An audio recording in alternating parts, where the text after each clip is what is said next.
Okay. Thanks again, Joseph.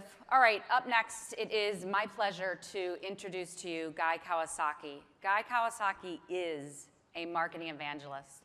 And one cool fact about Guy that I thought I would share with you is that he was actually responsible for marketing the first Apple computer back in the 90s. So pretty cool. So come on out, Guy, and welcome the team.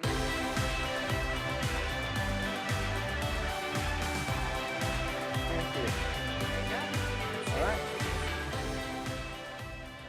Good morning. Good morning. Michelle, I have to correct you.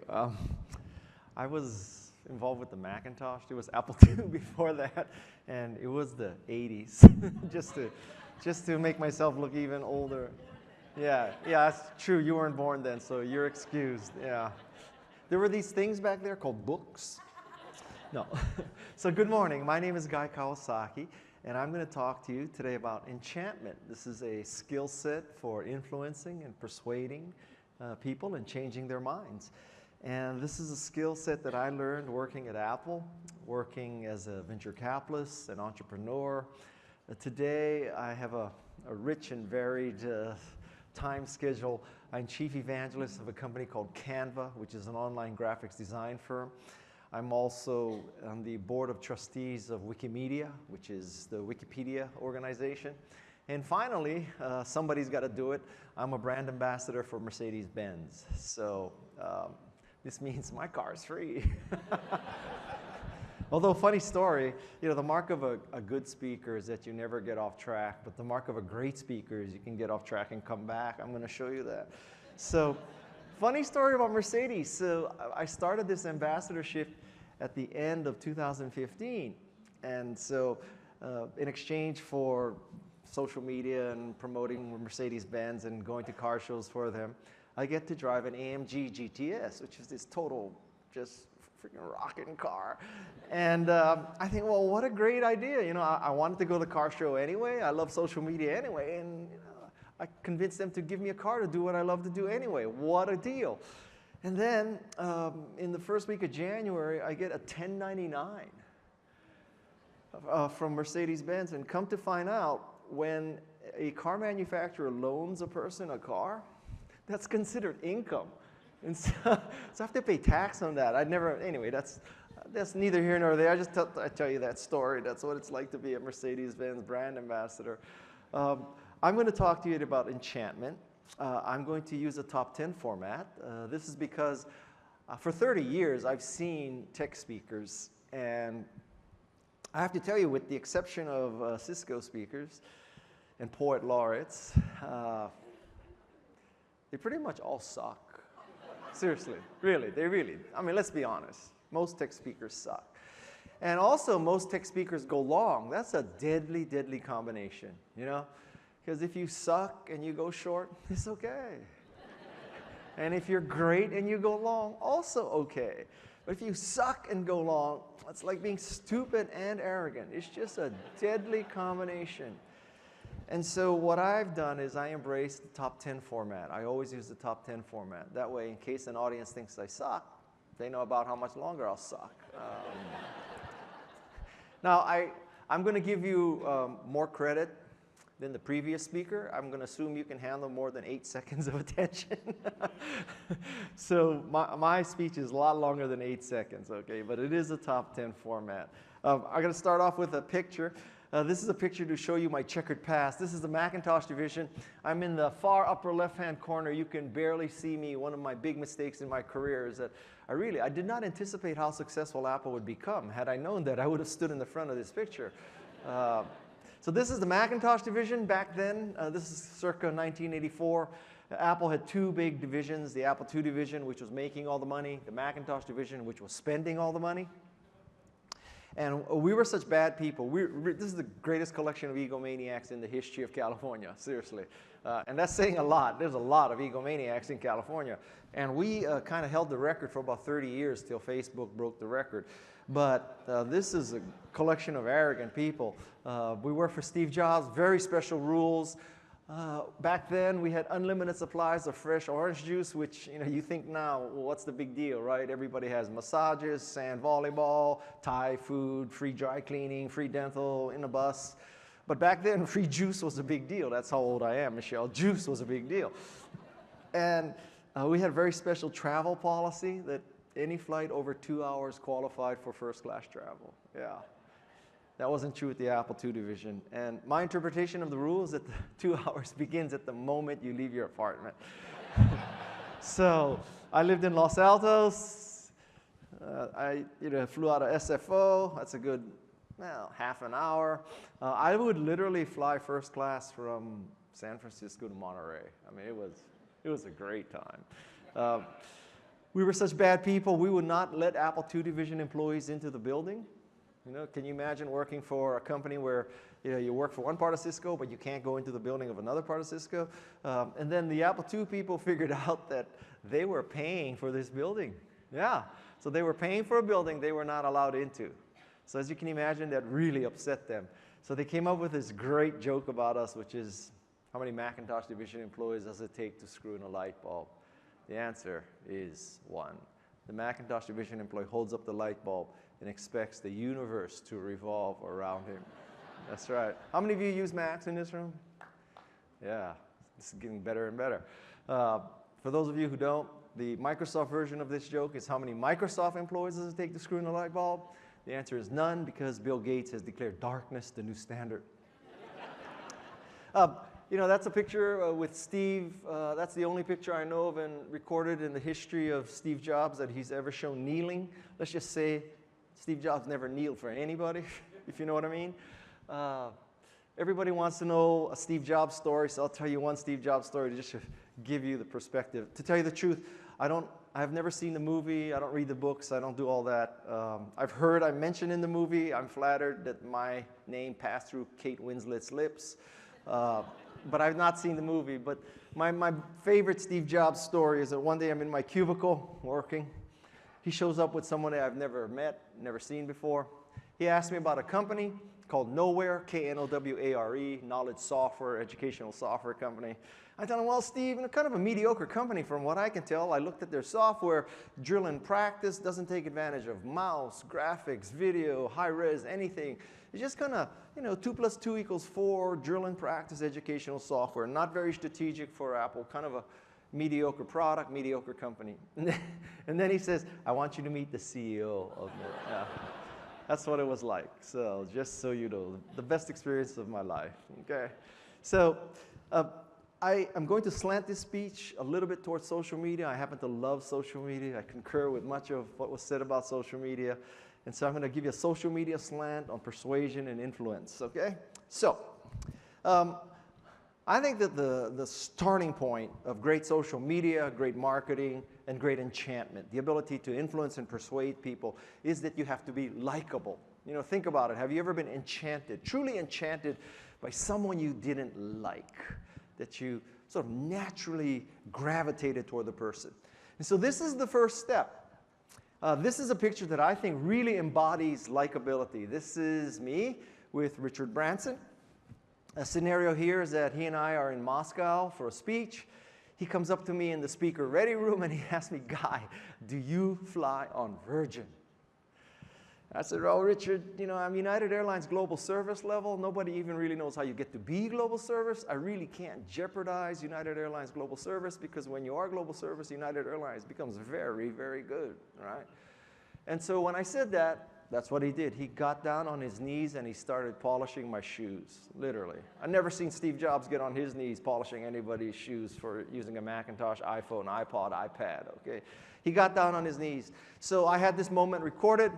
This is the moment I started flying Virgin America. This is likability. So let's talk about how you achieve likability. It starts with a smile, okay? There are 2 kinds of smiles in the world. First, there's the Pan Am smile. Michelle, that was an airline before you were born. So the Pan Am smile, the key here is that this flight attendant isn't really happy to see those people. You know what I'm saying? She's grinning and bearing it. She could have a pencil between her teeth, right? This is the Pan Am smile. A great smile is called a Duchenne smile. And the mark of a Duchenne smile is not what's happening with your teeth, with your lips, with your mouth, with your jaw. It's the eyes. The key to a great smile, the eyes. You actually want crow's feet, okay? If you remember nothing else from this Cisco partners meeting, you want crow's feet. No more Botox, no more plastic surgery, okay? You want crow's feet. This is a picture of Richard Branson. That's basically the Grand Canyon of crow's feet, right? So this has important ramifications. Like, I think one of the most obvious elements of social media today and marketing is the avatar. I think people make an instant decision, worthy, not worthy, interesting, not interesting, follow, don't follow. And they make that with the avatar. So when you think about it, make sure your avatar has a Duchenne smile, that you want crow's feet. Next thing is to learn to accept others. You know, have you ever been enchanted and influenced and persuaded by someone you detected did not accept you for what you were? That they thought you had too much jewelry on your face, that you were the wrong race, color, political party, sexual orientation, any of those things. I think that to be enchanting, you have to accept others for what they are. You're not trying to change people.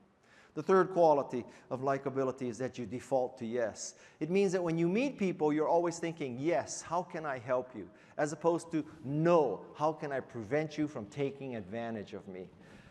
Through my career, I have tried to default to yes, and it has paid off so well for me. I could tell you that the upside of defaulting to yes far exceeds the downside of being taken advantage of. Arguably, if you default to yes and people take advantage of you, they probably were not worth enchanting. I love speaking on the first day of a conference because perhaps I can infuse you with the enthusiasm to default to yes. Always be wondering, how can I help the other person?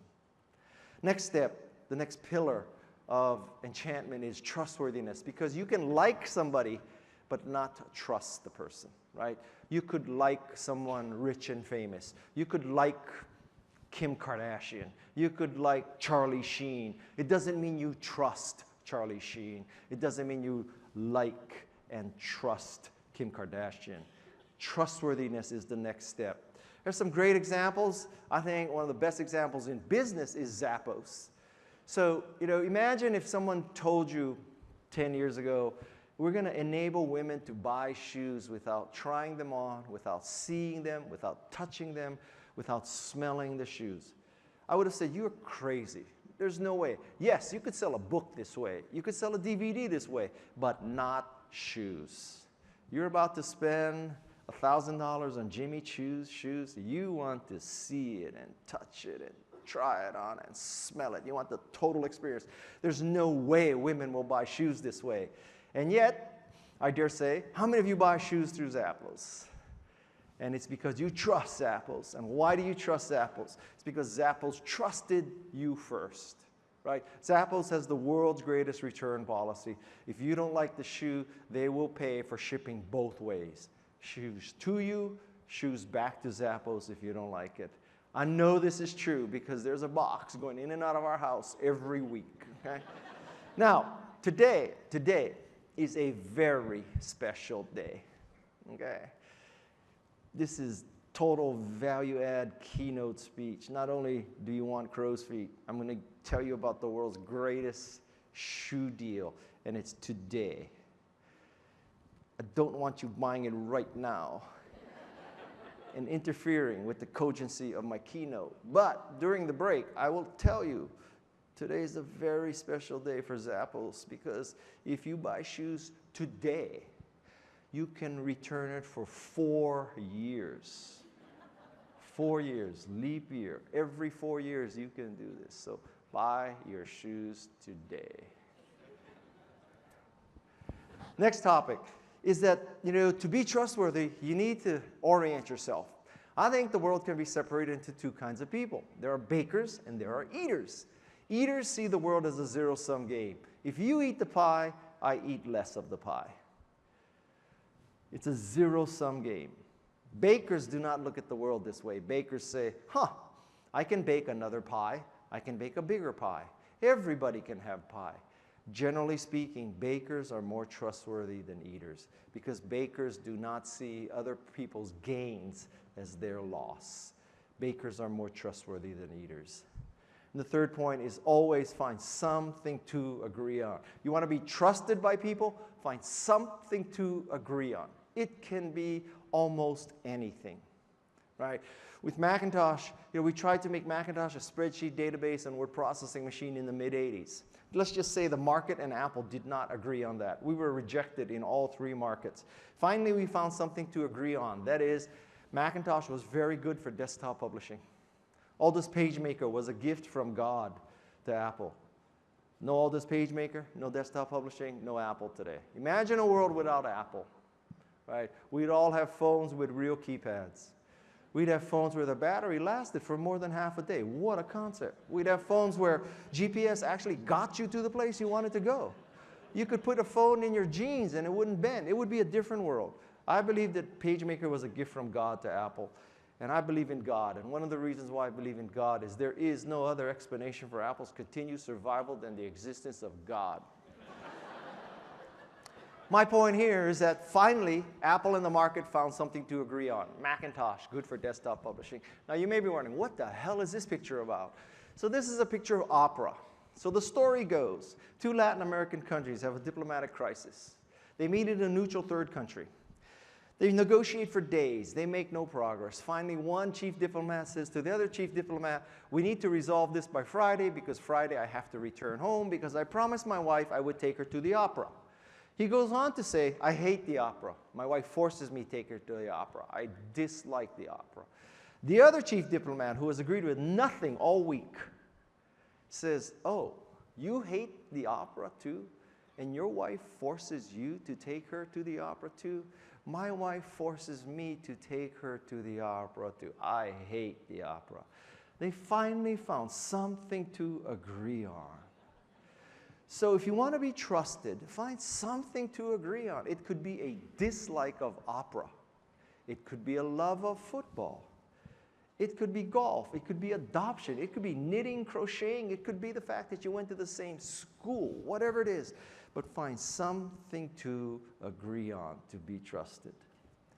The next topic is that in order to round out this three most important pillars of enchantment, it's about achieving excellence.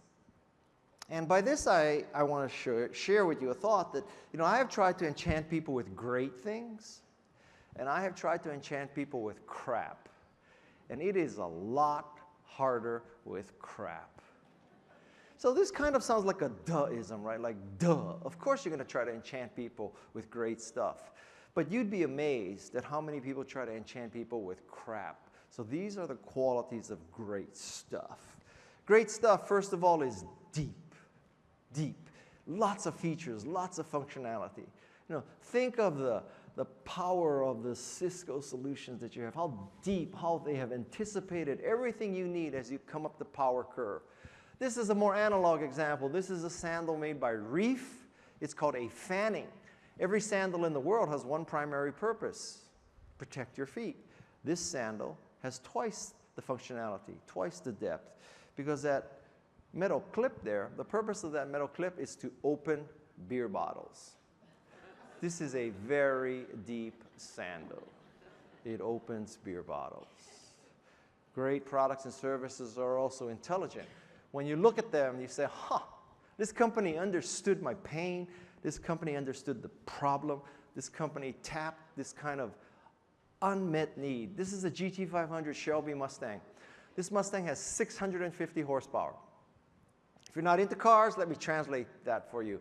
This Mustang equals 6.9 Toyota Priuses. So, I am 61 years old, going through two-thirds life crisis, feelings of impotency, inadequacy, just general masculine malaise. And I would love to overcompensate, try to recover some of that feeling of youth. And what can a man do except buy a nice, fast car, right? So, I would love to buy one of these cars, but I have 4 children. My children are 10, 14, 20, and 22. 20 and 22, both boys. Obviously, they have licenses. So the concept of me buying a fast car like this is okay, except that the thought of either of those boys unleashed upon society in a car with 650 horsepower scares me. Like, it's just immoral to think that those two boys might be driving around with a car this powerful. But Ford has a very clever solution, very intelligent solution. They have something called the My Key. And what the My Key enables you to do is program the top speed of your car into the key. So that's right. Dad is in San Diego for Cisco. Dad left the Mustang, but he left the key programmed to go no faster than 55 miles an hour. That is an intelligent product. Great product, great services, great companies are also complete. Think of the completeness of what Google offers. Search, analytics, social media, hosting, Google Photos. Just think of the completeness of what Google offers. And great products, great services are empowering. This is a Macintosh Air, MacBook Air. This kind of computer, it makes you more creative and more productive, right? The other operating system, you fight. It's you or Windows. You want to print, one of you is going to win, one of you is going to lose. It's that simple. This is a beautiful piece of solid aluminum carved from a block by Tibetan monks chanting, right? This is art. The people in here who don't use a Macintosh use a big, thick, plastic, ugly, black thing, right? And I have to say, I have great respect for my audiences, so the only way I can wrap my mind around this is that you must be oppressed. Because nobody, I can't believe that somebody would wake up in the morning saying, today I'm going to buy a laptop. I can buy the cool, thin, beautiful aluminum block of awesomeness made by Tibetan monks, or I can buy the thick, black, plastic, ugly thing with Windows. I just can't believe that you made that choice. So I think that great products, great services empower you. They make you more creative and productive. They don't fight you. And the last quality of diciness is that it's elegant. Somebody cared about the user interface. Someone cared about the graphical design. Someone cared about the industrial design. So if you try to enchant people, ask yourself, are you trying to enchant people with a product or a service that is deep, intelligent, complete, empowering, and elegant? The 5 qualities of great things, great products, great services. Those are the 3 pillars of enchantment. Now I'm going to give you more tips. Now, one of the initial social media ramifications of this trustworthiness and likability and competence, again, I return to the concept of the avatar. Okay? I think the avatar is the single most important piece of marketing you could do for your social media. This avatar should be, if you're a brand, your logo. It should be very large, not a lot of white space around it. If it's your face, it should be only your face. It's not you and your dog and your cat and your spouse or your Mustang or your surfboard. It's your face. It's asymmetric. It's front lit. It has a Duchenne smile.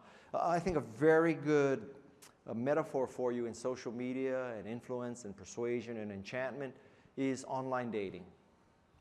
So in online dating, there are 2 extremes. At one side, there is eHarmony, right? So you go to eHarmony, you fill out 29 fields of psychographic information. Are you humorous? Are you outgoing? Are you quarrelsome? Do you like white wine, red wine, open to adoption, not open to adoption? Do you want to walk near a lake? Do you want to walk near an ocean? Because you're trying to find your soulmate. This is the theoretical soulmate that you complete each other's sentences. You walk hand in hand on windswept beaches, sipping Merlot for the rest of your lives. Your kids are, 4.2 GPA, 2400 SAT. They're trying to make this decision between Dartmouth, Harvard, and Stanford. The house is clean. Your dogs don't poop inside the house. Life is perfect. That's the whole purpose of eHarmony, right? At the other side of dating is Tinder. Tinder is different. Interesting, not interesting. Interesting, not interesting. I think it's a Tinder world. I think it's a Tinder world. And in this Tinder world, people are going to decide, should I be influenced, persuaded? Should I be enchanted by a person? And it's going to be that fast. Enchanting, not enchanting. Enchanting, not enchanting. So keep this in mind. It is a Tinder world in marketing today, which is a very different way of you saying the same thing about, the 8-second goldfish. Interesting, not interesting. Interesting, not interesting. Next thing is to launch. to introduce your product or service. Some tips for you about enchanting launches. First of all, you should tell a story. In technology, part of the reason why many tech speakers suck is because they use too many adjectives. They all stand up on a stage and they all say, I have patent pending, curve jumping, paradigm shifting, enterprise class, scalable product or service. And they think that they're saying something new, but every CEO says the same thing. I ask you to consider the Guy Kawasaki opposite test, which is when you are introducing something, ask yourself, is your competition saying the opposite of what you're saying so that you are different? Is your competition standing up on a stage and saying, we have a slow, buggy piece of crap that won't scale and is hard to use, it's not secure? If your competition is saying that, hallelujah, you can say, we have a world-class, patent-pending, curve-jumping, innovative, patent-pending, scalable, secure, easy-to-use product. But most people are saying the same thing. So what I recommend is that you tell a story instead. Forget the adjectives. Tell a story. Tell a story about why you created this product or service, why you did it. It's because you saw that your spouse needed it. It's because you work for a school administration and you saw what they needed. Tell this story of the genesis of your product or service. Some great stories. Pierre Maillard, the founder of eBay, tells a story that he created eBay because his girlfriend was a toy collector. She had no way to sell her Pez dispensers online. So he created eBay to enable his girlfriend to sell Pez dispensers online. That is a much better story than patent pending, curve jumping, paradigm shifting website so that the supply curve and the demand curve could intersect at a market clearing price. Okay? Now, just FYI, that story about creating eBay for his girlfriend to sell Pez dispensers, total bullshit. Total bullshit story. You know, let's face it, we're all marketers here, right? We can't let the truth get in the way of a good story. Now, you know, the story of Apple, two guys in a garage frustrated. You know, why can't computers be smaller, cheaper, easy to use? Why do you have to work for a university? Why do you have to work for a large company, work for the government? How come computers can't be for everybody? So we started Apple. Tell a story. Tell a story. Next thing in your introduction is to plant many seeds. You know, I think it used to be the case where it was top-down world. It was a pyramid. At the top of the pyramid in tech for many years was the Wall Street Journal, Thursday edition, Walt Mossberg. I love Walt Mossberg. If he told you to use Lotus 1, 2, 3, by God, you used 1, 2, 3, and you made Lotus successful, right? So the Wall Street Journal told you what to use, and it permeated through the rest of the pyramid.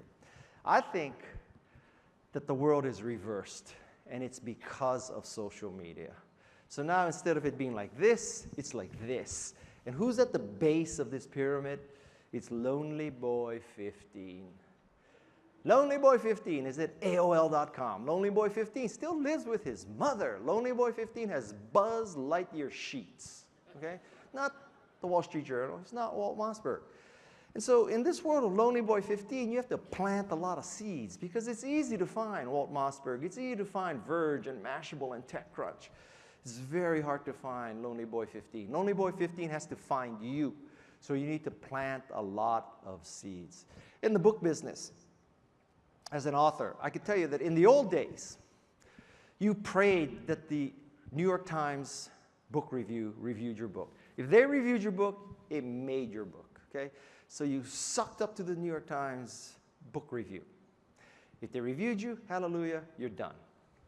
Today, how does it work in the book business? Today, 24 hours after a book is released, you go to the Amazon page and you see that there are 100 reviews. On average, they come out to 4.5 stars. You click with one click and it's in your shopping basket, right? You're not waiting for the New York Times to review the book anymore. You go to Amazon, you see how many stars. You read 1 or 2 reviews from Lonely Boy 15 who loved your book and boom, it's in your basket. That's how it works. Now, I'm not saying you should not suck up to the New York Times. You should not suck up to the Wall Street Journal. You have to do that. But I'm telling you that when push comes to shove, because of social media, if you had a choice between a lot of Lonely Boy 15s liking what you did or a few famous analysts, I would pick a lot of Lonely Boy 15s. And this means you have to plant a lot of seeds. If you're a book author, you want 100 5-star reviews in the first 48 hours. It's because you planted a lot of seeds, not because you're praying that the New York Times book review 3 months from now will finally come out with their review. Plant many seeds. Last thing is to use salient points when you introduce something to enchant them. On the left side, you see what an industry likes to use. On the right side, you see what people really care about, right? Imagine you're in the food business.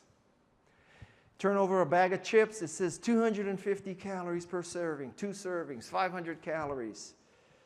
That's how they describe what's in the bag.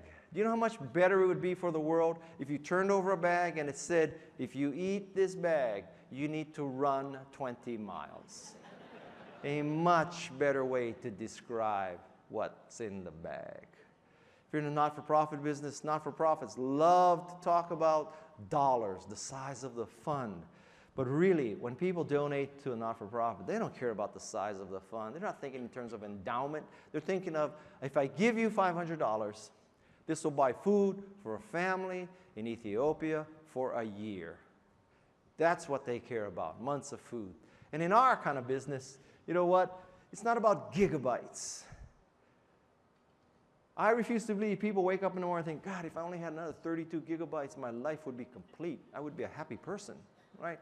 People are thinking in terms of number of songs, number of movies, number of books. They're thinking in terms of these kinds of things on the right side.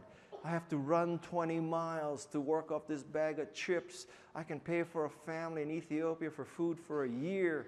And this device can hold 10,000 songs. That's what they're thinking about. Not calories, not dollars, and not gigabytes. So use the salient points. Number 5 is to overcome resistance to your enchantment. This is a story of overcoming resistance. Back in the mid-'80s, the game business was tarnished. Retailers did not want to stock electronic games anymore. Nintendo realized it had a big problem. Did something very clever. It added a robot to its electronic game and turned it into educational game, right? Educational software. Imagine the difference between your child asking you for a robot to shoot stuff up or a robot to learn robotics. That's the difference. So it overcame resistance to gaming by repositioning it into an educational toy. Overcoming resistance. Another way to overcome resistance is to provide social proof. I think one of the keys to the success of the iPod, and I wasn't there so I had nothing to do with it, is the white earbud. Because I think the way it worked is people saw white earbuds, which was unusual at the time. The more white earbuds you saw, the more you understood people bought iPods. The more you saw iPod adoption, the more you were convinced that iPod must be good. Lots of people are using it. And resisting Apple is futile, so eventually you bought an iPod. And when you bought an iPod, you added to the pool of white earbuds. So the more iPods, the more white earbuds, the more white earbuds, the more iPods. This is social proof. Can you generate a way for your customers to provide social proof? Next thing is to use a data set, an animation to change a mindset. This is from a website called Gapminder. Very, very convincing technique to show people why their established way of thinking is wrong, their impression is wrong. So I would say that most people to this day believe that unless you lived in America or maybe Western Europe, the rest of the world, they have lots of kids and die young. Right? To this day, I think many people believe this. Now, this is a graph from 1950. The vertical axis is the life expectancy of people. The horizontal axis is the children per woman. So if you look at it, you say, oh, that big red circle is Asia, and the light blue circle is India, and the navy blue stuff is Africa. So in 1950, it's kind of accurate to say, well, if you lived in America or Western Europe, you lived 75, 70 years, and you had 2.5, 3 kids. But the rest of the world, they had lots of kids and died young. But let me show you what happens in the next 58 years. So now that big red circle just went up there. India is moving up there. Everybody's moving up there. So by 2008, 8 years ago, more or less, the whole world is, quote, like us, which is living a long life with few kids, except for navy blue, Africa. So my point here is not to provide information about demographics to you. My point here is to show you a technique. You know, if I were a carrier, Instead of just saying more bars in more places, I would show animation, right? It's 2001, how many places were covered with fast data access? 2002, 3, 4, 5, 6, 7, 8, 9, 10, 11, 12, 13, 14, 16. 2016, my God, AT&T, Verizon has all of the United States covered.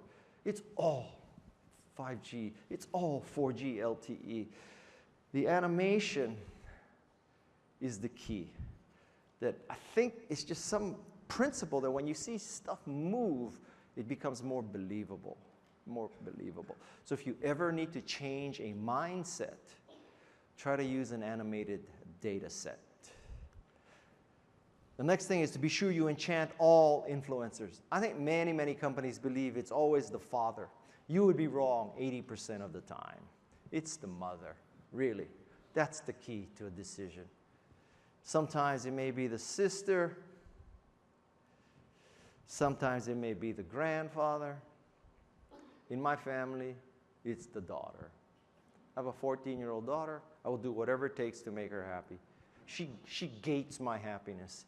If she's happy, I might be able to be happy.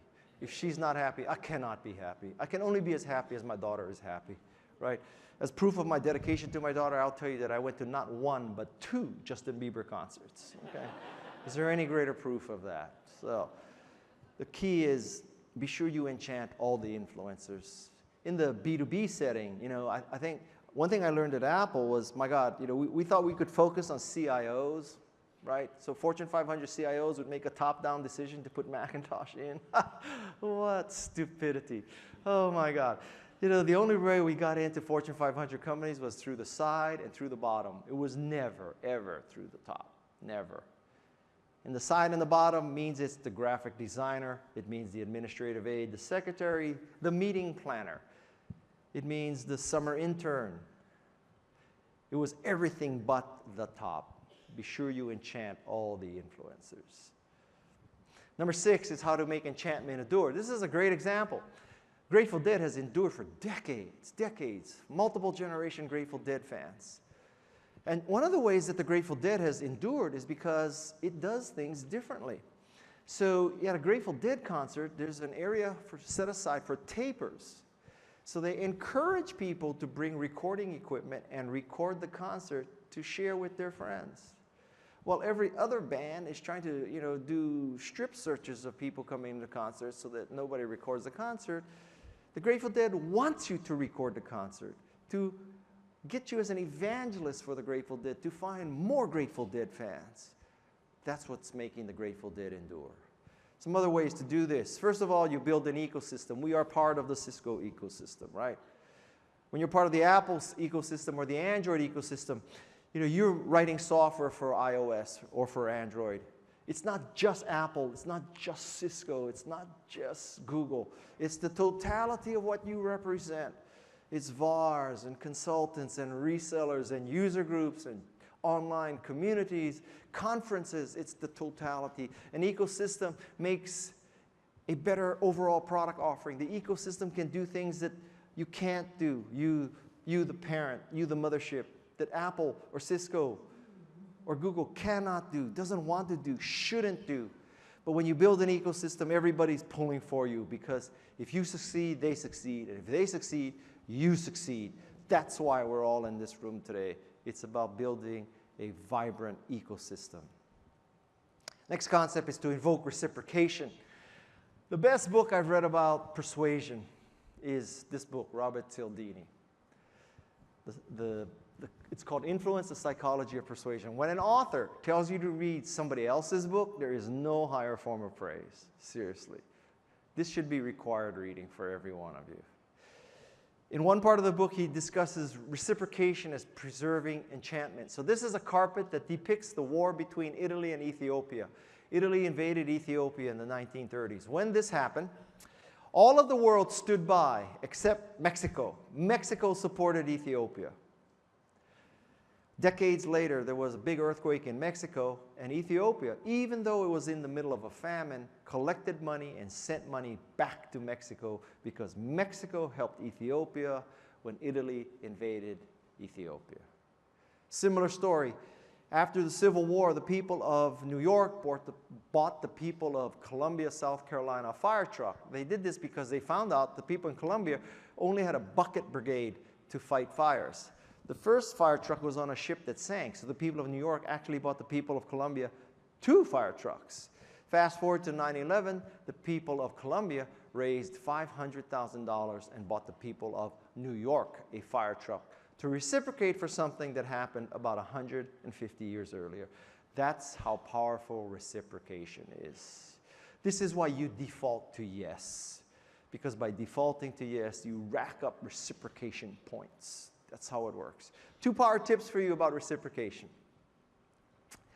You could be my subject. So let's say that I default to yes, I think like a baker, I do something for you, okay? So now I do something for him, and he thanks me. So the power tip is, what is the ideal response when he thanks me? It is not you're welcome. It is, I know you'll do the same for me, right? I'm telling him he is a good person. I know you will do the same for me. You know what else I'm telling him? I know you will do the same for me. Putting him on notice. Second power tip. You know, many people are tempted when they do something and they are grateful and they are welcome and all that. And then they think, well, you know what, forget about it. You know, it's my pleasure. You don't have to do a thing. That's not optimal. The optimal thing is to tell him how to pay you back. Because he may want you to do more for him. I, as a baker, as a defaulter to yes, I'd be happy to do more for him. But I'm not clairvoyant. I don't know what else he wants. He has so much class. He doesn't want to ask me to do more when he already owes me, right? So the best thing I can do to further our relationship is tell him how to pay me back. It's not crude. It's not rude. It is optimal. Tell people who owe you stuff how to pay you back so that you can have an even more enchanting relationship. Invoke reciprocation. Number 7, great enchanters are great presenters. They're great speakers. You have to master this if you want to be an enchantant. So the key here is to customize your introduction. Some way, some manner, some form. It only takes half a minute. Just do this. Somehow kick in with something that's customized. Usually I use pictures. It's difficult to use it in this context because you come from so many different backgrounds. But like if I were speaking to one company as opposed to the partners and resellers of a company, I would have used a picture. Now, in this case, I was speaking to one company. I was speaking to the management of LG in South America. So I thought it'd be a really good idea to start off my speech to LG with a picture of an LG washer and dryer, which I happen to own. Unfortunately, I was not too smart. So what I had to do was I had to send a text message to my 2 boys, the 2 boys I don't want driving the Mustang, and tell them, will you take a picture of the LG washer and dryer and send it to me right away? I'm in Brazil. I'm about to go on deck. I need the picture, right? So get off Xbox that I bought you, Call of Duty that I bought you, in the house that I bought you, take the iPhones that I bought you, go downstairs, take a picture of the LG washer and dryer, right? I need it right away. How many of you have teenage boys? Okay, so you know what happened in the next hour. Nothing, right, right. So to set the next slide, older boy is Nick, younger boy is Noah. Nick, Noah. Okay, so I send a follow-up message to Nick, and I say, Nick, did you get my text messages about the picture? Nick says, yeah, Noah's going to do it. But by the way, since you're talking to LG, can you get us some TVs? Yeah. I'm going to need some Cisco routers for my boys later. All right, all right. So, you know, there's defaulting to yes, there's being a baker, not an eater, and there's also being stupid, right? So there's doubt it. And this is why Noah is getting more than 25% of my estate. Point is to use pictures. Another example, when I was in Russia with Richard Branson, I opened up with this speech in Russia. And I said, wow, you Russians, I had no idea. You have big balls, man, in Russia. And this is before Ukraine. And this is my favorite illustration of this concept. So I gave a keynote speech for Turkcell. This is a picture of me in the Grand Bazaar. Right? Grand Bazaar, most fantastic place. I'm wearing a fez. The guy behind me, you see that guy, the Duchenne smile? That guy's happy. He's the shopkeeper. You know what that guy's thinking? That guy's thinking, this dumbass American is going to buy this fez. That's right. This fez has been in my family's shop for 3 generations. I finally found somebody stupid enough to buy this fez. So let me just tell you, when you open up a keynote for Turkcell in Istanbul, showing you wearing a fez in the Grand Bazaar, you instantly develop a rapport with the audience. It is about customization. Now, I'm not suggesting you have to wear a fez for all your presentations, but you know what? We have this amazing tool called LinkedIn. There is no excuse for not knowing the background of your audience today, because everybody who's anybody is on LinkedIn. You can know where they're coming from, LinkedIn. Next topic is to sell your dream in a presentation. You know, many tech companies, they stand up and they introduce something, again, with this patent pending, curve jumping, paradigm shifting, and industry acronyms and jargon, right? You know, when Steve Jobs introduced an iPhone, he did not stand up and say, I have the new iPhone today. This is it. It is $188 worth of parts manufactured under somewhat suspect conditions in China. That's not how he positioned an iPhone. He positioned an iPhone as cool and thin and beautiful. It'll change your life. Holds thousands of songs. Sell your dream. Sell your dream. The next thing in presentations is the Guy Kawasaki rule of PowerPoint. The optimal number of slides in a PowerPoint presentation is 10.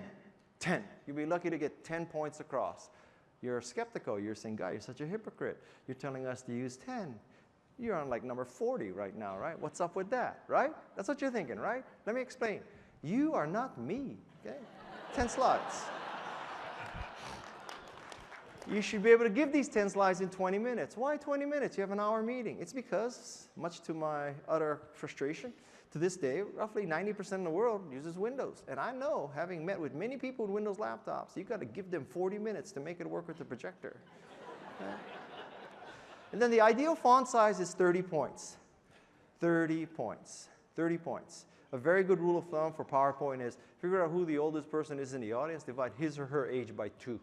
60-year-old people, 30 points. 50-year-old people, 25 points. Someday maybe pitching a 16-year-old person, 8-point font that day. Generally speaking, 10 slides, 20 minutes, 30-point font. Number 8. Number 8 is to use technology. Of all audiences, you should love this, right? We are in a great time. Imagine Dale Carnegie, How to Win Friends and Influence People. What was his technology? What, a Remington Rand manual typewriter? Best case, he could rent the New York Hilton ballroom, have 200 people in there.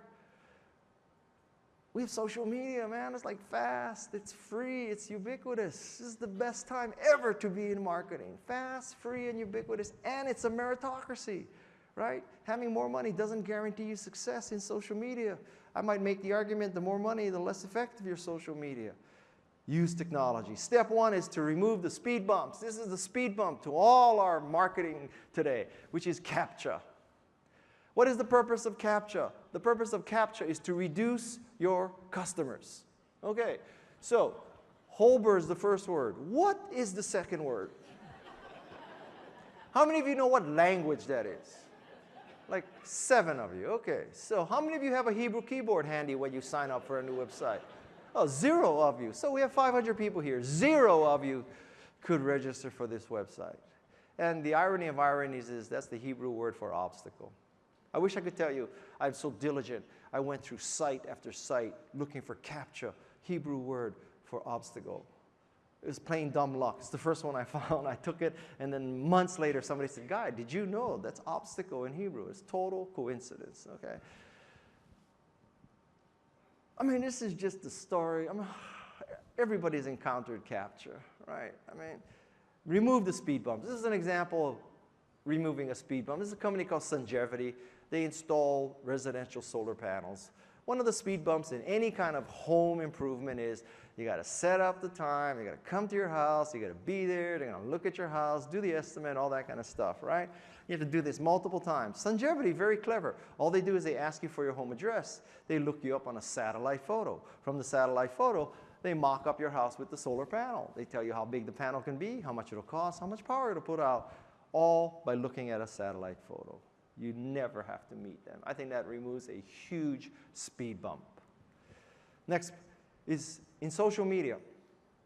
If you really want to be successful, okay, it's very simple. You have to provide value. The companies that provide value are successful with social media. And what does value mean? It means that you provide information. What just happened? It means that you provide insight. What does it mean this happened? And it means that you provide assistance. How to avoid this bad thing. how to make this good thing happen. It's all about providing value.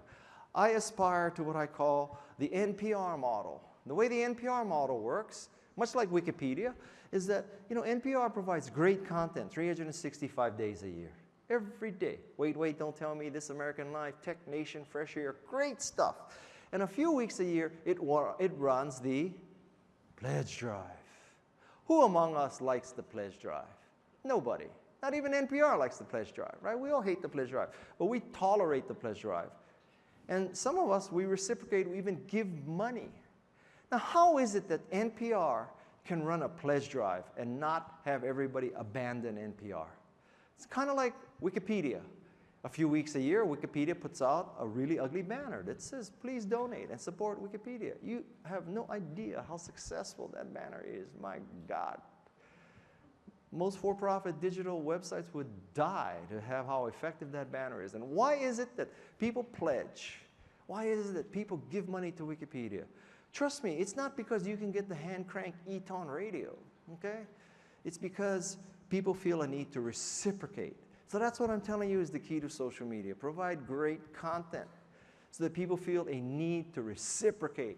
If I were running social media for an airline, I would not just be telling people about our flights, about our specials. I would be telling people, if you fly to San Diego, these are the top 10 food trucks in San Diego. If you're going to go to Las Vegas, be sure you see Hoover Dam. If you're going to go across the United States, here are 20 places to visit before you die, right? This is how to pack. This is how you should get global entry versus TSA pre versus Nexus.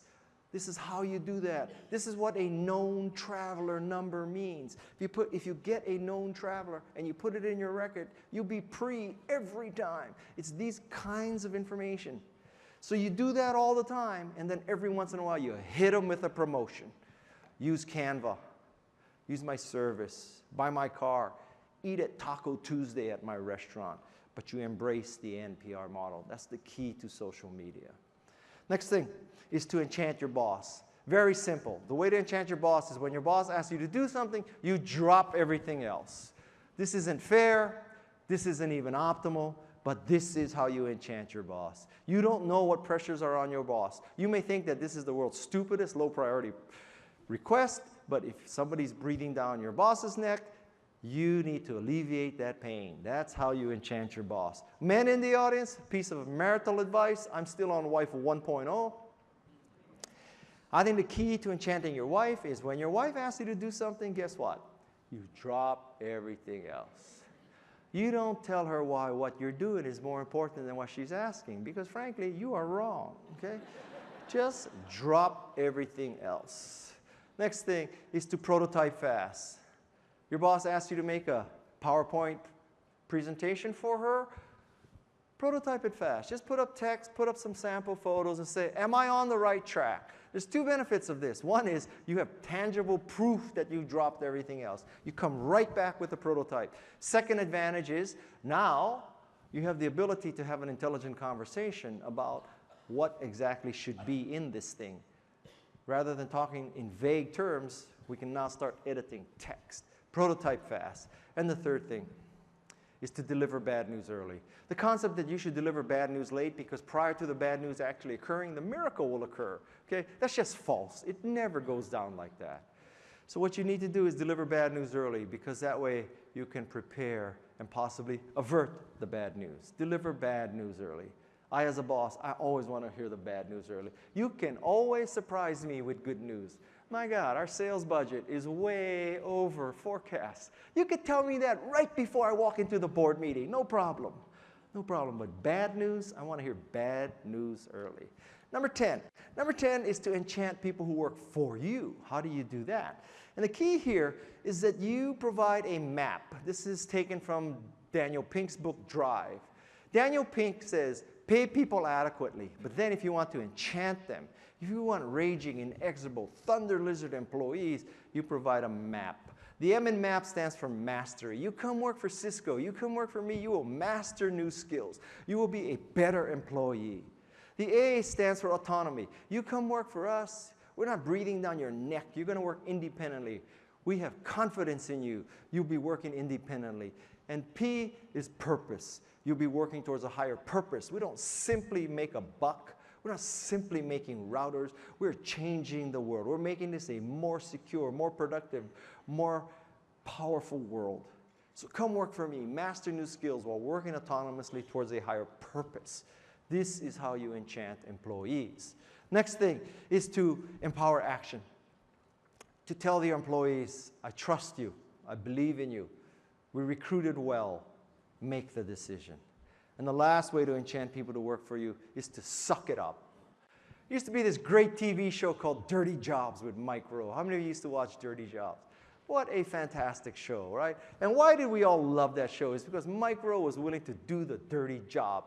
Work in the paint factory, the point factory, the poi factory. He would get the dead rats out of the sewer. He would perform artificial insemination on chickens, turkeys, pigs, whatever. He would do the dirty job. That's the kind of boss you need to be. Your employees need to understand that you will do the dirty job, right? If you have a development staff in Bangalore, you know what? If you're asking them to fly coach, you fly coach too, right? It's as simple as that. Suck it up. Suck it up. I'll tell you something. I never saw Steve Jobs take it easy. You know, when you see a Steve Jobs keynote, you think, oh, he's just naturally charismatic. He just goes up there and wings it. Not at all. Not at all. Days and days of practice. He sucked it up. That's what it took. So suck it up. And my last thing I want to tell you is that I'm chief evangelist of this company called Canva. And inside of your notebook, there's a little card from me. That is a coupon for $10 worth of graphics at Canva. You can use your own graphics at Canva, so you'll never need that promo card. But if you should ever want to use our stock photo or design, that's a promo card for $10 worth. And let's just say that Canva, our mantra is to democratize design. So think of it as a fast, free, easy version of Photoshop. In fact, I promise you that you can finish a graphic faster in Canva than you can boot Photoshop. That's my promise to you. So if you're into graphic, and I'll tell you, forget if you use Canva or whatever you use. A very tactical tip for you on social media is that every one of your posts should have a graphic or a video. Literally every one. My statistics show that it doubles or triples engagement when you have a picture. Everyone should have a picture, okay? Power tip for you for social media. So, to summarize, there are 3 key points, 3 pillars of enchantment. The first is likability. Remember, Richard Branson got down on his knees and started polishing my shoes so I would fly on Virgin. That's likable. Then there's trustworthiness. Zappos pays shipping both ways. Today, 4 years, you can get shoes returned. 4 years, today only. And then the last pillar is competence, is excellence. So ask yourself, is my product, is my service, is it deep? Is it intelligent? Is it complete? Is it empowering? Is it elegant? Are we rolling the dicey? And that's how you use enchantment to influence and persuade people in this modern world where everything is like Tinder. Worth it, not worth it. Worth it, not worth it. That is the key to enchantment. Thank you very much. Thank you very much.